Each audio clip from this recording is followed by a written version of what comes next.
Buenos días. Hoy vamos a hablar de reflejos y las vías que modulan esos reflejos.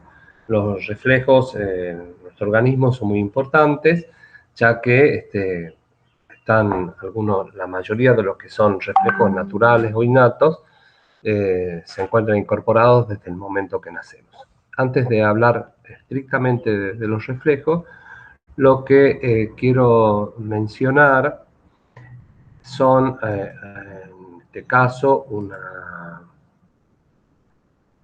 un reconocimiento a Santiago Ramón y Cajal, que ha sido un médico laborioso, de mucha imaginación y arte, para poder describir el sistema nervioso central. Y ustedes ven que acá en esta clase, una vez más, estamos hablando de alguien que ha sido premio Nobel de Medicina, sobre su trabajo sobre el sistema nervioso. Entonces acá hay un reconocimiento en la entrada de la Facultad de Medicina en Madrid, y ustedes ven que estos dibujos hechos por sus propias manos están demostrando la parte artística que les decía que tiene el doctor Ramón y Cajal. Entonces, como los diagramas, una neurona de Purkinje del cerebelo. Así que ustedes ven con qué minuciosidad ha logrado captar los detalles a través del microscopio óptico. Bien, ¿qué es un reflejo? ¿Cómo lo podemos definir? Entonces uno dice que el reflejo es la respuesta ante un estímulo. Entonces uno, para tener una respuesta, en nuestro caso, la respuesta va a ser motriz o secretoria, es decir, de movimiento o de secreción. Por ejemplo, la llegada de un alimento produce salivación, eso es un reflejo, o cuando se aplica un estímulo mecánico sobre un tendón, uno puede tener una contracción muscular. Entonces, esa es la definición que nos ayuda a entender esto. ¿Y cómo se clasifican los reflejos? Los reflejos, uno puede clasificarlos desde diferentes puntos de vista. Ustedes ven ahí que dice según la región integradora, es decir, dónde es el centro del reflejo. También uno, en vez de poner región integradora, en algunos lados dice que es el centro del reflejo, y pueden ser reflejos espinales o reflejos craneales. Entonces los reflejos craneales son los que se integran en el sistema nervioso central craneal, y los espinales en la médula espinal. Entonces es el centro de la integración. El momento que aparece el reflejo, como decíamos hace unos segundos, en innatos o condicionados. Innatos, por ejemplo, lo que decíamos de la secreción salival, y condicionados son los reflejos que se aprenden en la vida. Entonces, ustedes tienen para reflejos condicionados el reflejo de Pavlov, que ha sido estudiado en perro, donde ustedes habrán escuchado hablar de que se daba de comer y tocaba una campana. Entonces el perro asociaba comida con el ruido de la campana, y en ese momento que uno hacía que se toque la campana, se produce una gran salivación en el perro. Entonces es un reflejo condicionado porque sabe que va a comer. Y después el número de neuronas que intervienen, que son los reflejos monosinápticos, bisinápticos o polisinápticos. Ahí uno tiene que ver entonces que las interconexiones entre la parte sensitiva y la motora es de una sola integración, es el reflejo monosináptico. Si tiene en la parte central integradora más de una conexión, es bisináptico, y si tienen más de dos, son los reflejos polisinápticos, que vamos a aprender el día de hoy. Y según su respuesta o eferencias, puede ser motora somática, como son las de los músculos, o autónoma, como por ejemplo que decíamos de la secreción salival, puede ser de regulación de la motilidad intestinal, de la presión arterial, de la frecuencia respiratoria. Entonces hay muchísimos reflejos en el organismo que, por supuesto, vamos a tratar de entenderlos a todos.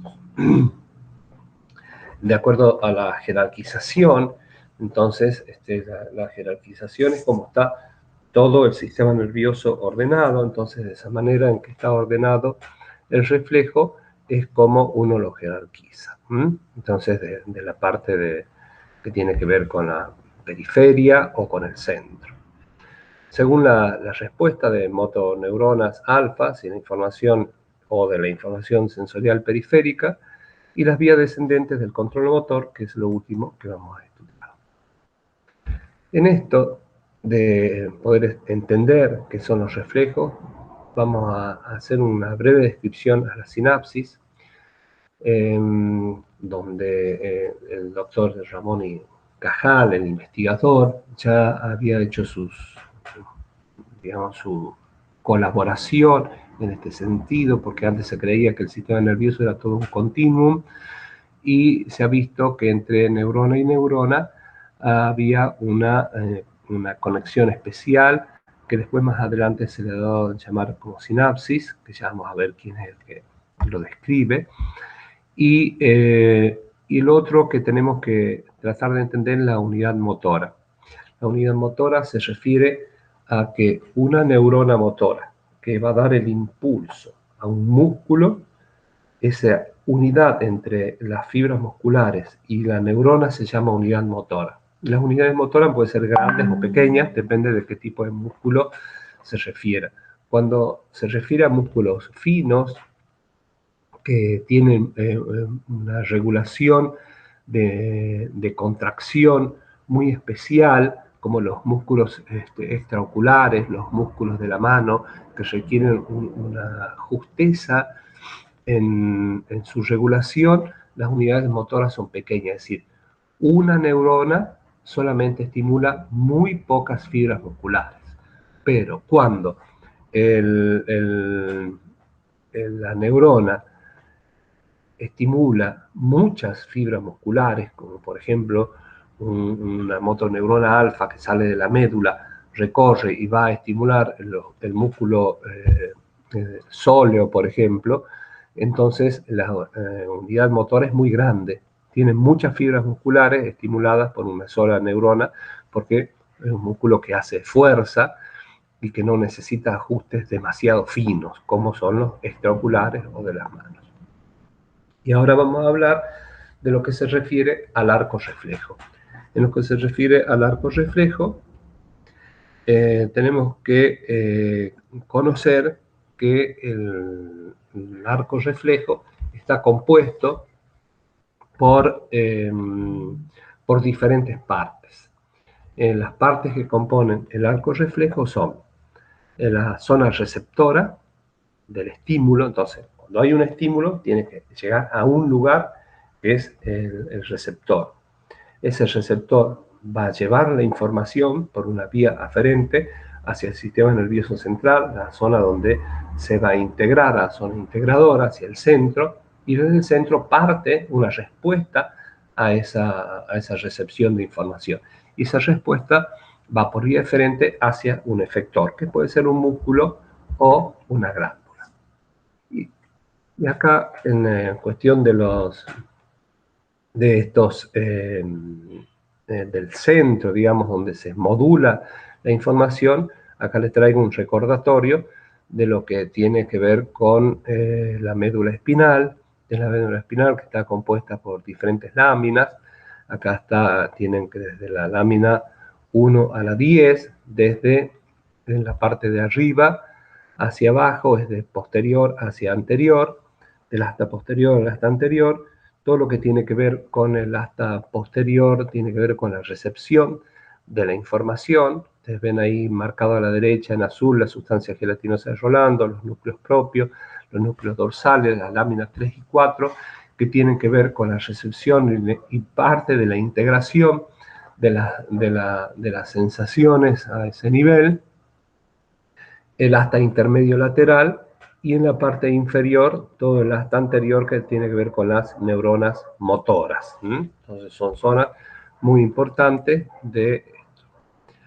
Desde el asta, en el asta posterior, al asta posterior, mejor dicho, llega todo lo que es la información sensitiva.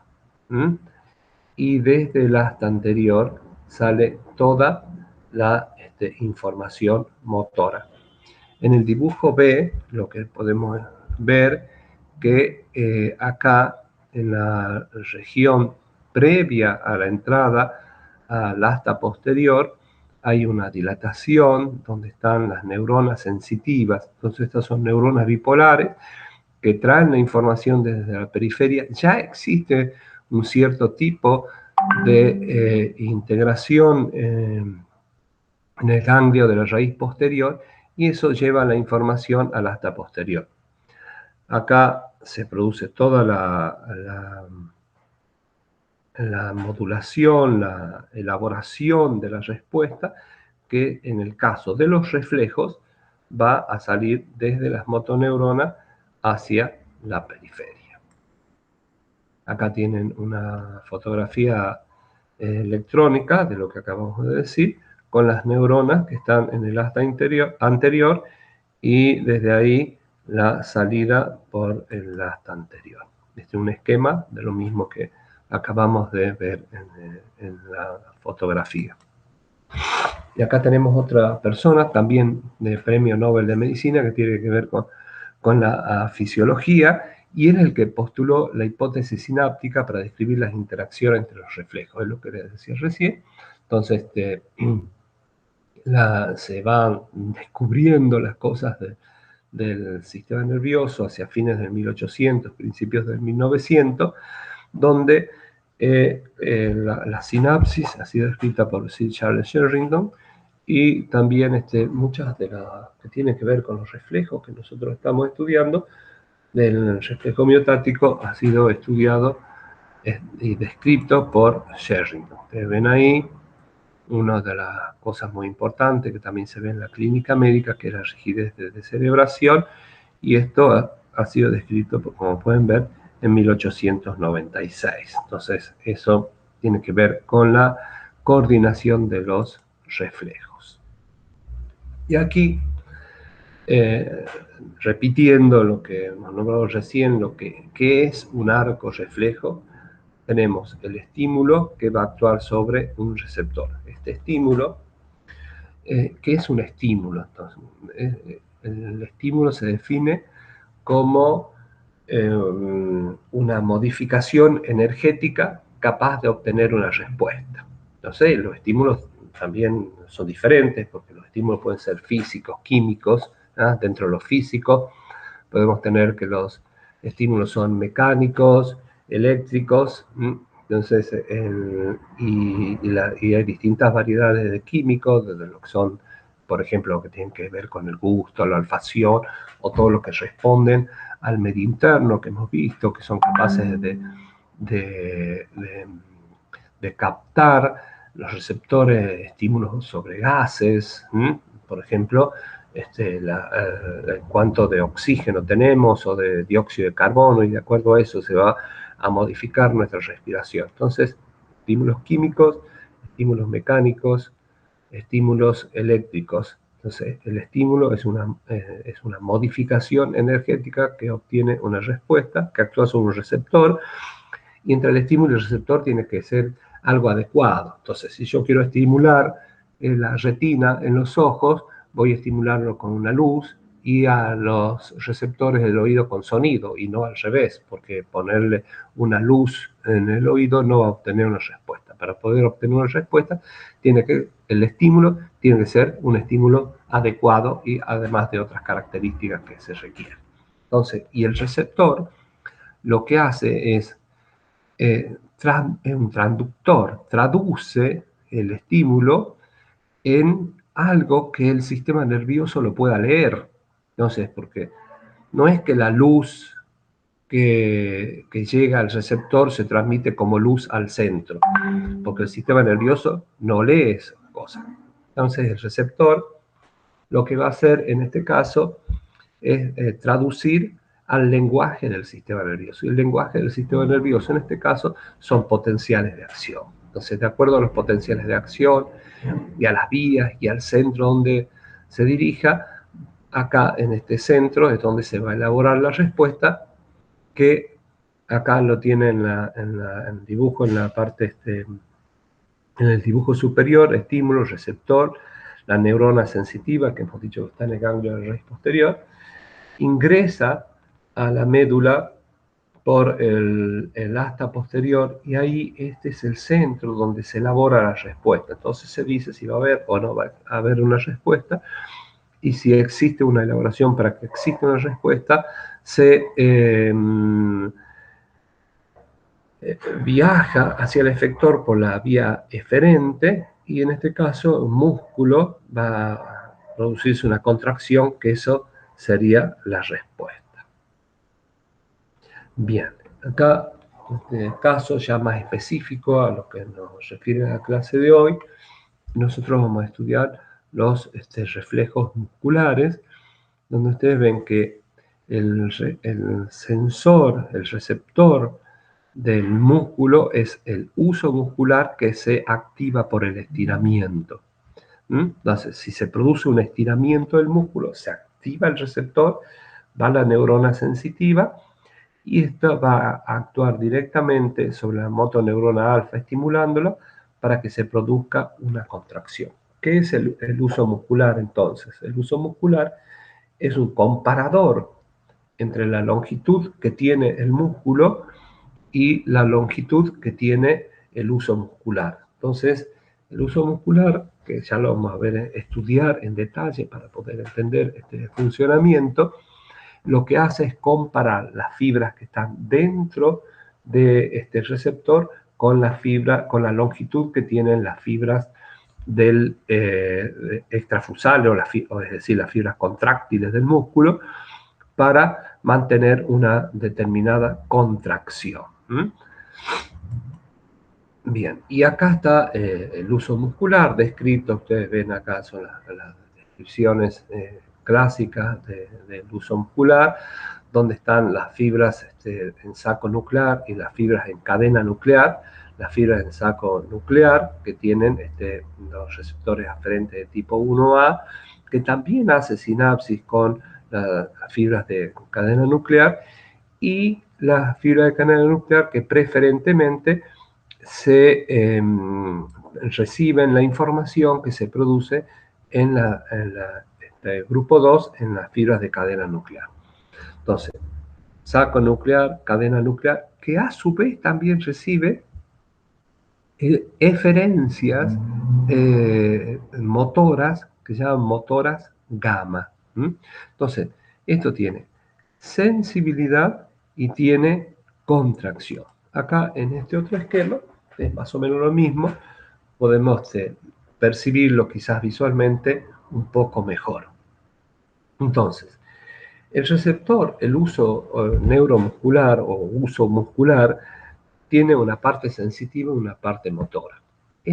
La parte sensitiva es central, y una parte motora de contracción, que ustedes ven acá, que por eso dice motoneurona gamma dinámica, que estas son fibras musculares contráctiles. O sea que en los extremos del uso se puede contraer la fibra esta, tanto la del bolsa nuclear como de cadena nuclear. Entonces, en los extremos, en esta punta y en esta punta, son contráctiles, es decir, se contraen en los extremos. Entonces puede hacer que el centro se estire y mande algún tipo de información si se contraen los extremos. Entonces eso nos va a dar algunas ventajas en la contracción del grupo muscular al que pertenece este receptor. Entonces, los receptores, como resumiendo, los receptores del uso muscular que están en la parte central son sensores de estiramiento.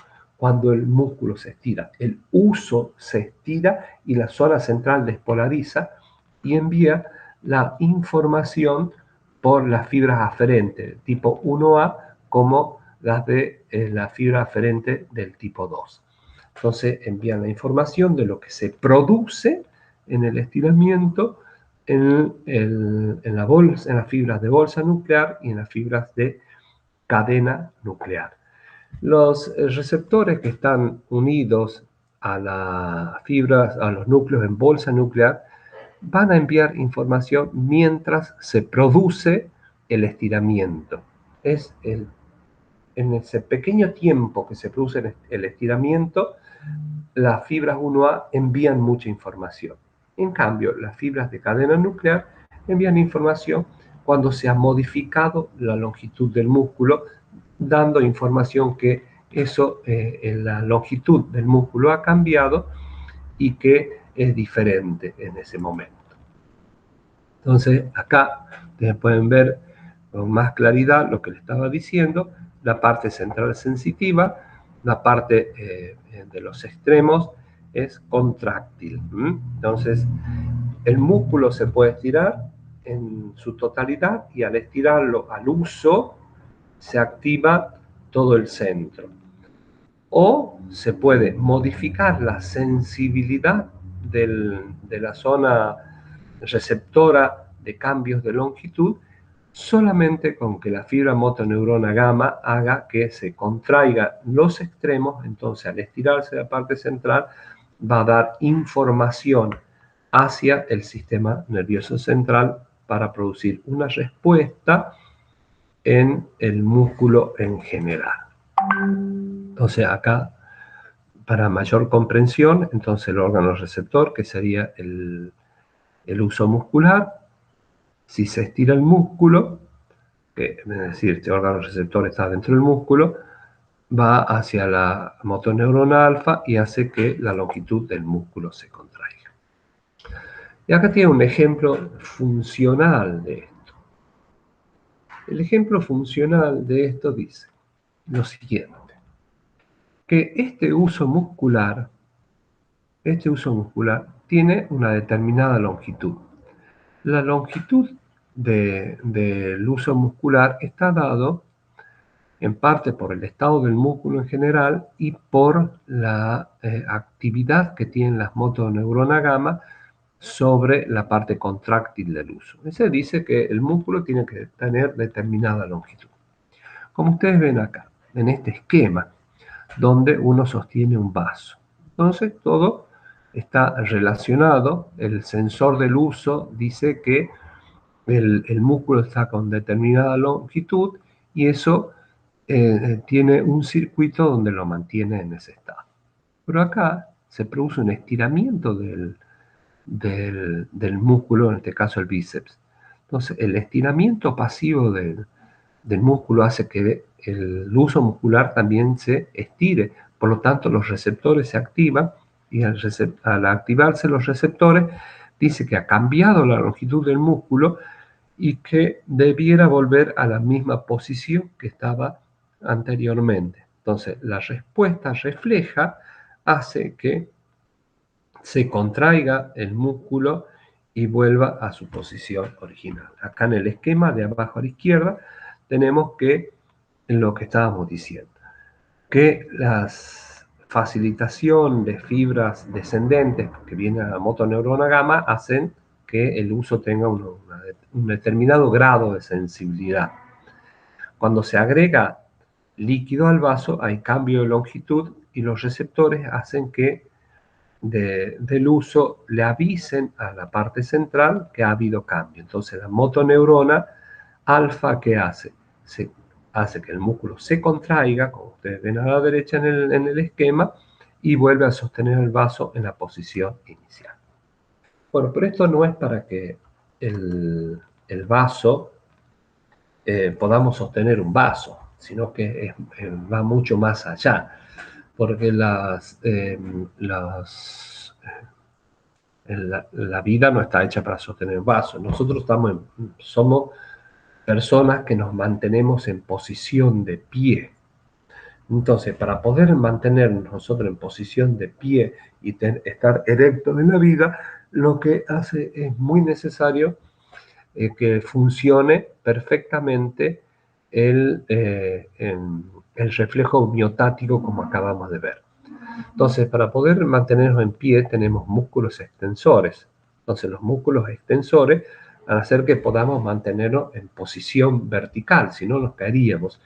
¿Y cuál es el estímulo, en este caso, para que los músculos se contraigan de tal manera que nosotros podamos mantenernos de pie? ese estímulo es la fuerza de la gravedad. Entonces la fuerza de la gravedad permanentemente nos tira hacia abajo. Entonces es como que nos doblara las rodillas, ¿m? Permanentemente nos dobla las rodillas o nos dobla el tronco hacia el piso. Entonces el reflejo miotático hace que los músculos, por ejemplo el cuádriceps, se contraiga de tal manera de mantener la posición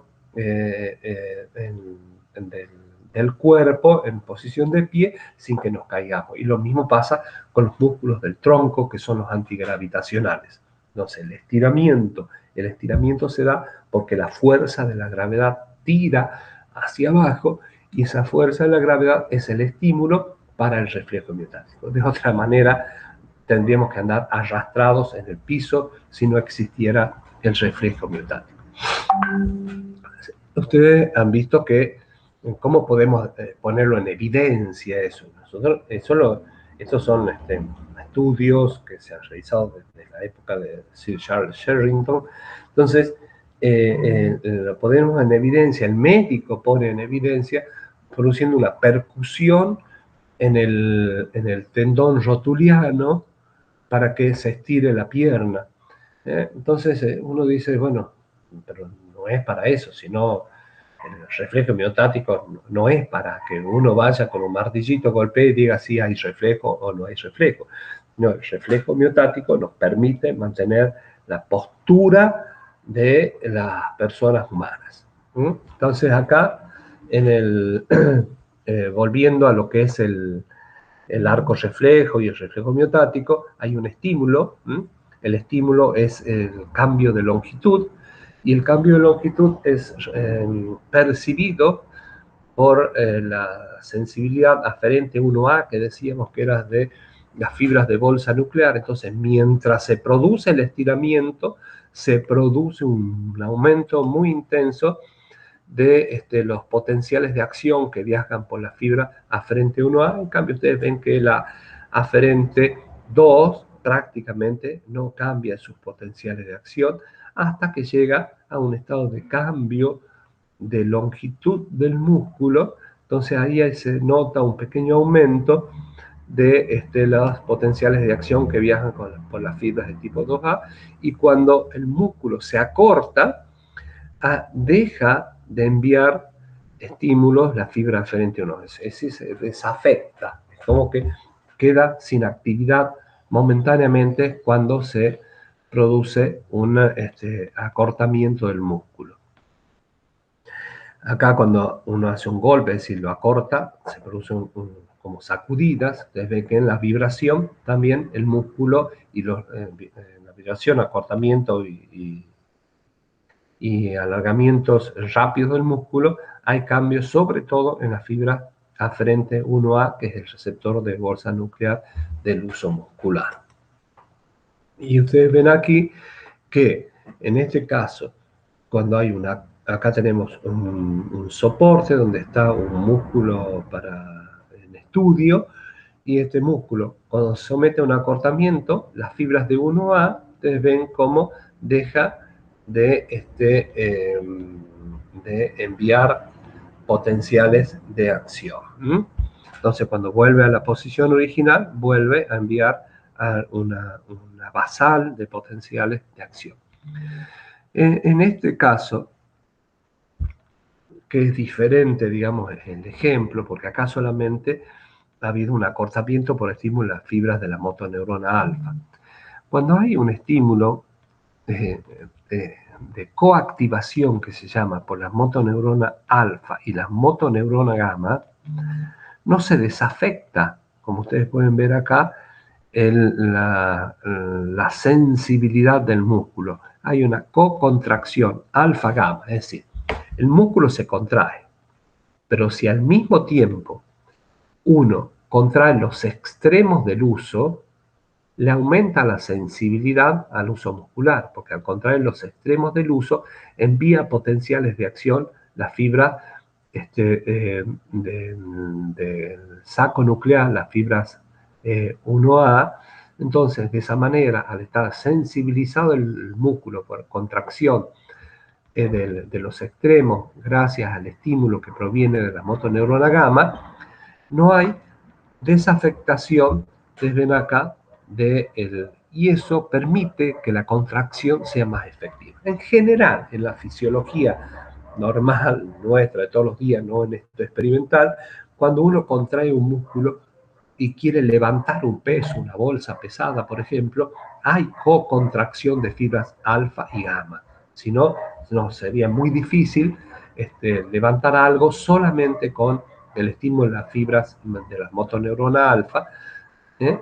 Entonces, cuando hay motoneurona alfa y motoneurona gamma, coactivación alfa-gamma, uno puede realizar fuerzas. Acá ustedes ven que es lo mismo que decíamos recién, la estimulamos con la motoneurona alfa, que pasa con las fibras intrafusales, hay disminución de la longitud del músculo, deja de producirse. Y acá se estimula la motoneurona alfa y estimula la motoneurona gamma, ustedes ven cómo está explicado diferente el dibujito, entonces el uso muscular queda activo, y al estar activo el uso muscular, de esta manera hay una descarga de la motoneurona alfa, una descarga adicional por estímulo de la contracción de las motoneuronas gamma. Entonces no se desafecta, opera eficientemente el músculo en cualquier longitud. Bueno, y en este caso, para decir que hay en el cuerpo entero, ¿qué sucede? Ustedes ven acá, tiene el martillito de reflejo, que vamos a producir un estímulo sobre el tendón rotuliano. Cuando nosotros aplicamos el martillo de reflejo sobre el tendón rotuliano, no estamos estimulando el tendón, estamos aumentando bruscamente la longitud del músculo. Entonces el receptor que se encuentra en el uso muscular, aquí dibujado por esta reglita, entonces lo que hace es activar el receptor del uso, y el receptor del uso manda la información por la vía aferente, ganglio raíz posterior, centro. ¿Qué ocurre en el centro? El reflejo monosináptico estimula la motoneurona alfa y va a contraer los músculos extrafusales del cual ha dado origen el reflejo. Entonces se produce contracción del músculo. Pero ustedes tienen que imaginar una articulación entera, como en la articulación en la rodilla. Si no se produce una relajación de los músculos flexores, no se va a poder producir una contracción del extensor tan fácilmente. Entonces, la inervación recíproca, que se llama esto, es en el mismo momento que se estimula la motoneurona alfa del músculo agonista, se produce un estímulo por medio de una interneurona para que el músculo antagonista homolateral se relaje. Entonces ven que acá la activación de la interneurona hace que la interneurona envíe señales inhibitorias a la neurona que va a estimular los músculos antagonistas.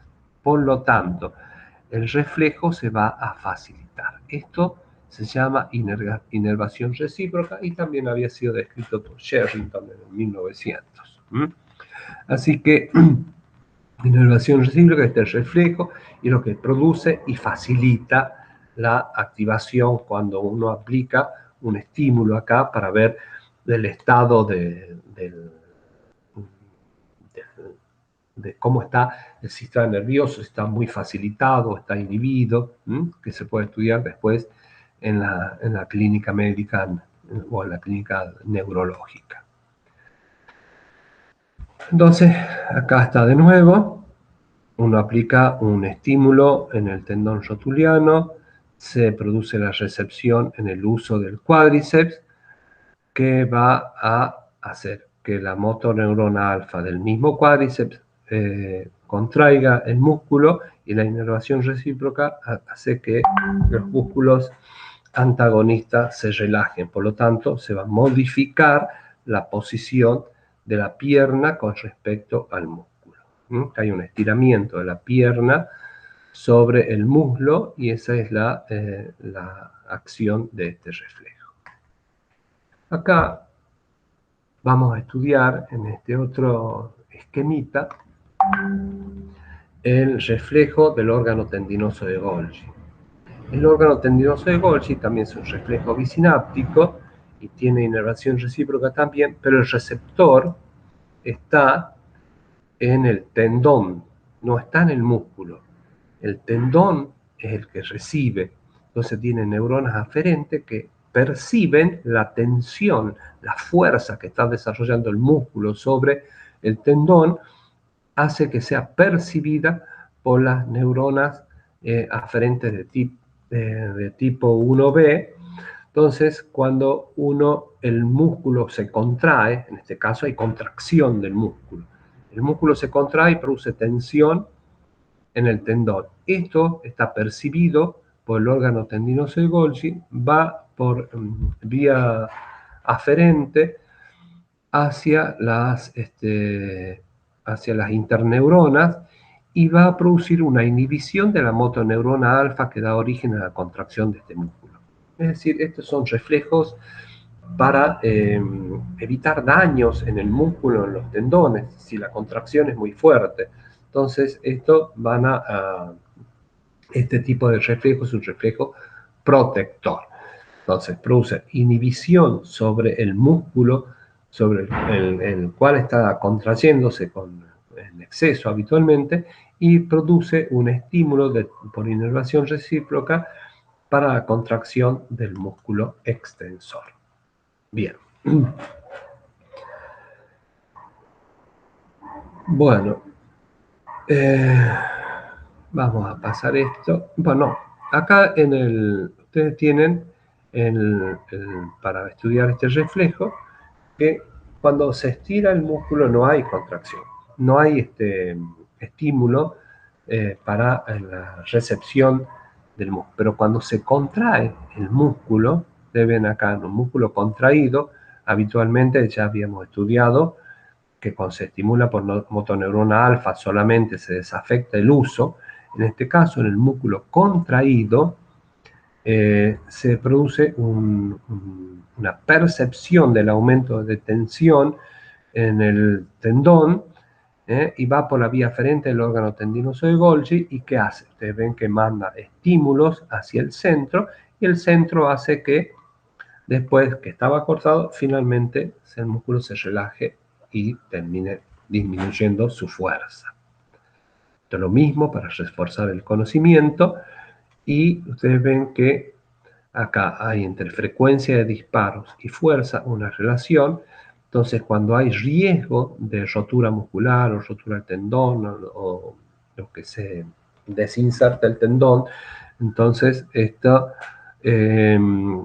disminuye el reflejo del órgano tendinoso de Golgi, disminuye esa fuerza, con lo cual protege al organismo. Ustedes ven acá otra vez el músculo que se ha contraído produce de esta manera las relaciones. Hay inhibición de los músculos agonistas y hay una activación de los músculos antagonistas. Perfecto.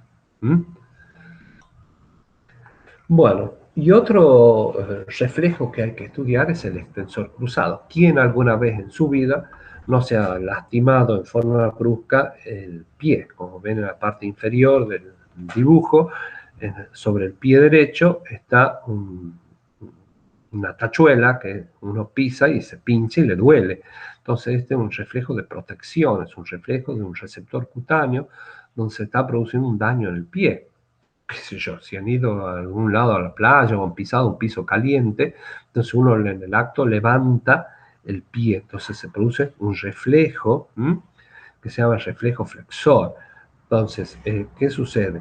El receptor cutáneo, ustedes ven acá, que va a estimular interneuronas. O sea, este es un reflejo polisináptico. Entonces va a estimular interneuronas. Estas interneuronas lo que hacen es actuar estimulando los flexores, y los flexores van a levantar el pie para evitar que se siga produciendo el daño. Y va a relajar por interneuronas los extensores. De esta manera se puede producir la flexión entonces de la pierna sobre el músculo. Pero si nosotros estamos en posición de pie erecta, lo que sucede es que va a haber interneuronas que van a cruzar hacia el otro lado, hacia la otra hemimédula y que van a hacer una extensión cruzada. Entonces, del lado del daño se produce flexión y del lado opuesto se produce una extensión. Entonces, de esa manera uno levanta una pierna, a la otra la extiende y puede mantenerse de pie. Eso se llama reflejo extensor cruzado y que puede producirse también no solo en los miembros inferiores, sino también en los miembros superiores. El reflejo de flexión y de extensión cruzada, entonces estamos viendo acá como que se produce a través de todos los flexores, el levantamiento, y los extensores mantienen la posición de pie. Es un reflejo, no solo que ocupa un lugar en la médula, sino ocupa muchos sectores medulares, o sea, una gran parte de la médula se pone en actividad cuando se produce un reflejo de esta característica, que es el reflejo flexor. Entonces, muchos segmentos medulares van a estar involucrados. Bueno, hasta acá entonces es lo que hemos estado hablando sobre reflejos y las bases del reflejo. Entonces, de esta manera, uno puede hablar de cómo se regula el tono muscular, la postura y el equilibrio, que sería la segunda parte de esta clase. Entonces, ¿cómo lo definió Sherrington a esto? Sherrington lo definió como que el tono muscular es la resistencia de un músculo al estiramiento pasivo o activo, que es lo que hace precisamente el reflejo miotático de lo que nosotros hemos estado charlando todos estos minutos previos. Entonces, eso es el tono muscular. Entonces, uno mantiene un determinado grado de contracción que se opone al estiramiento pasivo. Que cuando estamos de pie es mayor, cuando estamos sentados es un poco menor que cuando estamos de pie, y si estamos acostados, el reflejo que mantiene el tono muscular, por supuesto, no es que desaparece, pero sí se ve notablemente atenuado. Entonces, para mantener todo esto, este reflejo y la postura y el equilibrio de nuestro organismo, había motoras descendentes, como ustedes ven acá, el tracto córtico-espinal, córtico-vulnar y tectoespinal, que son las vías que vienen desde la corteza, pero los reflejos sobre todo tienen que ver con las vías vestíbulo-espinal y las vías del retículo espinal.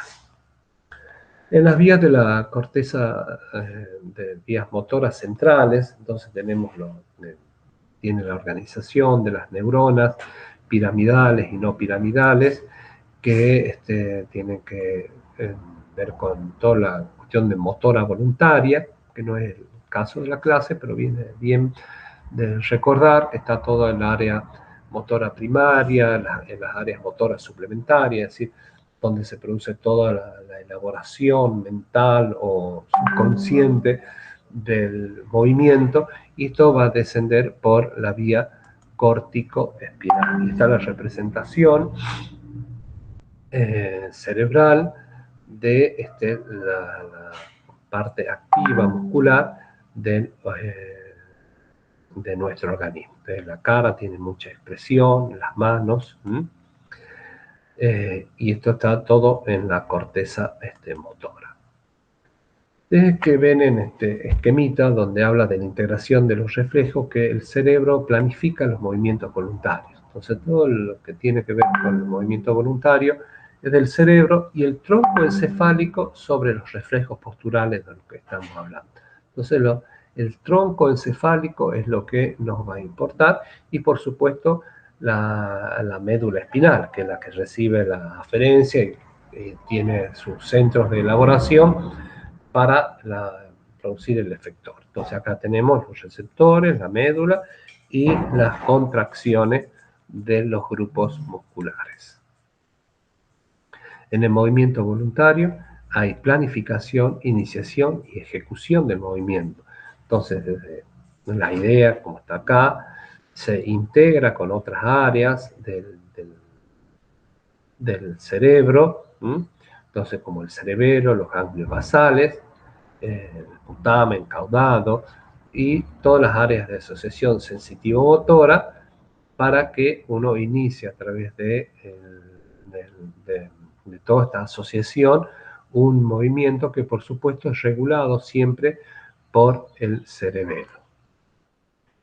Acá ven el tráctico córtico espinal que va dejando neuronas en el mesencéfalo, en el bulbo, entonces, no neuronas, perdón, estímulos en el mesencéfalo y en el bulbo para llegar a la médula espinal. En general, la vía córtico-espinal termina en interneuronas motoras, muy poco termina directamente en neuronas motoras, más bien toda la información siempre se filtra por unas interneuronas antes de salir por las motoneuronas alfa para ejecutar el movimiento.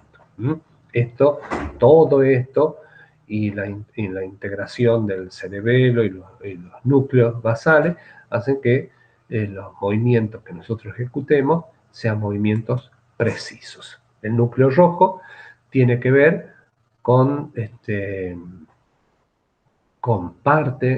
acompaña, mejor dicho, al córtico espinal, y ustedes ven que acá dice modula el tono muscular, los miembros superiores sobre todo, inhibe el tono extensor y facilita el tono flexor. En este esquema que ya estamos viendo, entonces tenemos que nosotros lo que hemos estudiado recién son los reflejos espinales, generadores de patrones locomotores, que también eso tiene que ver con el movimiento, y la postura, movimiento de los ojos y demás, tiene que ver con el tronco encefálico. Y acá, en este esquema, donde vamos a ver que aparece la vía córtico-espinal, el núcleo rojo con su vía descendente, la rubroespinal, en la protuberancia. Aquí está la formación reticular. Entonces, en la formación reticular está la vía retículo espinal y también a esta altura la vía vestíbulo espinal va a dar lugar a fibras que terminan en las motoneuronas gamma. Y esas motoneuronas gamma le dan el grado de sensibilidad al uso para que un músculo esté un poco más contraído o menos contraído. Y acá también hay información muy importante que uno tiene que recordar, que si se producen lesiones por arriba del núcleo rojo o por debajo del núcleo rojo, acá en el mesencéfalo, los estudios dicen de que si se produce lesiones por debajo del núcleo, por arriba del núcleo, hay distinto tipo de lesiones en las personas, por ejemplo, que se llama la rigidez de descerebración o la rigidez de decorticación. Si nosotros estamos decorticados, es decir, se produce por encima del núcleo rojo las lesiones, se produce una rigidez de decorticación, donde la posición de las personas es de los brazos en posición de flexión y los miembros inferiores en extensión, porque esto ven que todavía, si es por arriba, todavía hay actividad del núcleo rojo hacia la parte inferior y que tiene que ver con los miembros superiores. En cambio, si uno produce una lesión, se produce una lesión por debajo del núcleo rojo, entonces hay una rigidez de descerebración. Y eso es muy grave en las personas cuando presentan un paciente con rigidez de descerebraciones, porque realmente está en muy mal estado. Entonces, en una lesión por debajo, la rigidez de descerebración quiere decir que todo esto que viene de la corteza y del núcleo y que frena un poco la actividad de la formación reticular y de las vías vestíbulo-espinales, hace que el cuerpo humano se mantenga en un estado de hiperextensión. En los experimentos que se hacían hace más de 100 años, que se hacían en animales, el animal que se descerebraba a este nivel, lo que mantenía la postura. Quedaban animales en la caricatura de la postura erecta, que se llamaba. Entonces acá tienen, ustedes ven, según el nivel, son los brazos en flexión, las piernas en hiperextensión, eso es una rigidez de decorticación, y esto que es una rigidez de celebración está completamente en extensión, tanto los miembros superiores como los miembros inferiores. Y los que regulan esto tenemos el haz retículo espinal. El haz retículo espinal, van a ver qué hace. Inervan las motoneuronas gamma, los músculos flexores y extensores. Y acá ven que depende si es a nivel ventromedial o protuberencial, cuál es la función. Entonces este facilita los flexores e inhibe los extensores, pero este tiene menos acción, tiene más acción esta que inhibe los flexores y facilitan los extensores. Entonces, la vía retículo espinal medial va a facilitar la actividad extensora, sobre todo de los grupos musculares. Y los núcleos vestibulares, que tienen que ver con el equilibrio del oído interno, recibe aferencias del aparato vestibular, el de Deiters, y del cerebelo. Entonces proyecta a las vestíbulo espinal lateral y facilita la actividad de las motoneuronas alfa y gamma extensora del tronco y de los miembros. Entonces esta es bien extensora, porque tiene que ver con la posición del cuerpo para la postura y el equilibrio. Esto tiene que ver sobre todo los núcleos vestibulares con el equilibrio, junto con el cerebelo, van a hacer que se module, el cerebelo lo que hace es modular el tono extensor. Hay regulación. El cerebelo en general frena un poco toda esa actividad que puede venir desde los receptores que están en el laberinto y en el utrículo y en el sacro. Entonces, los receptores de la posición de la cabeza en determinado momento, esto está todo lo que es la recepción de la posición de la cabeza con respecto al cuerpo y la posición en el espacio, está en el laberinto y en el utrículo y en el sáculo. El utrículo y el sáculo es para que perciben la aceleración lineal, es decir, cuando uno hace el cuerpo hacia adelante o hacia los costados, y los conductos semicirculares cuando uno gira, por ejemplo, cuando uno andaba en una calecita.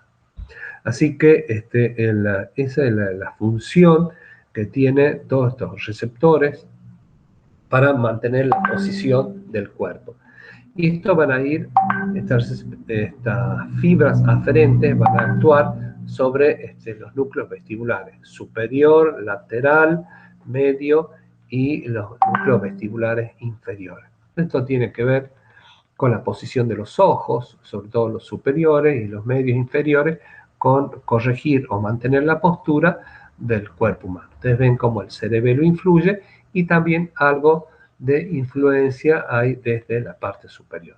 Pero esto, el haz vestíbulo espinal, es que tiende a corregir o mantener la postura, porque si uno inclina la cabeza o si gira la cabeza bruscamente, esa posición de giro hace que cambie el tono muscular del organismo para mantenernos en la posición de pie. Eh, son estímulos que van a prevenir caídas. Entonces, así que esto predicen de alguna manera, cuando uno cambia la posición de la cabeza, cómo va a cambiar la posición del cuerpo para evitar las caídas. Entonces, uno puede correr, saltar, girar, etcétera, sin caerse, gracias a que existe una conexión entre el laberinto, los núcleos vestibulares y la información que le da los núcleos vestibulares a las motoneuronas gamma para producir modificaciones en la postura del organismo.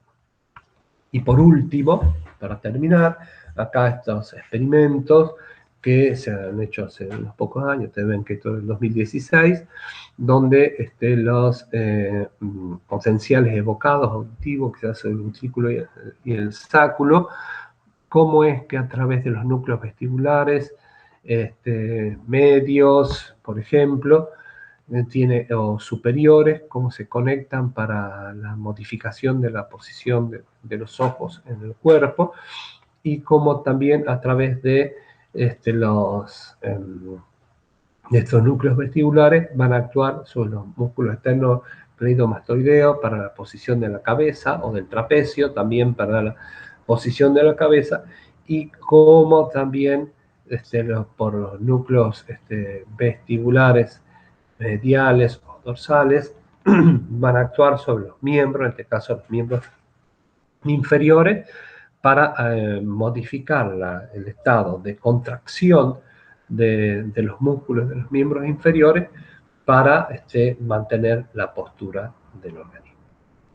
Bien, hemos atravesado entonces desde lo más simple, que es el reflejo homeostático, hasta la coordinación que tiene el organismo para mantener la postura y el equilibrio a través de los núcleos vestibulares, ustedes ven de qué manera actúa el organismo, y, y mantenernos, digamos, en ese estado. Todo esto que ustedes hemos hecho un repaso aquí rápido, lo vamos a ver en la parte práctica. Vamos a hacer toda esta clase de estímulos para ver cómo la posición del cuerpo cambia y la contracción de los músculos para mantener y evitar las caídas, por ejemplo, en los casos de giros rápidos. Muy bien, muchas gracias.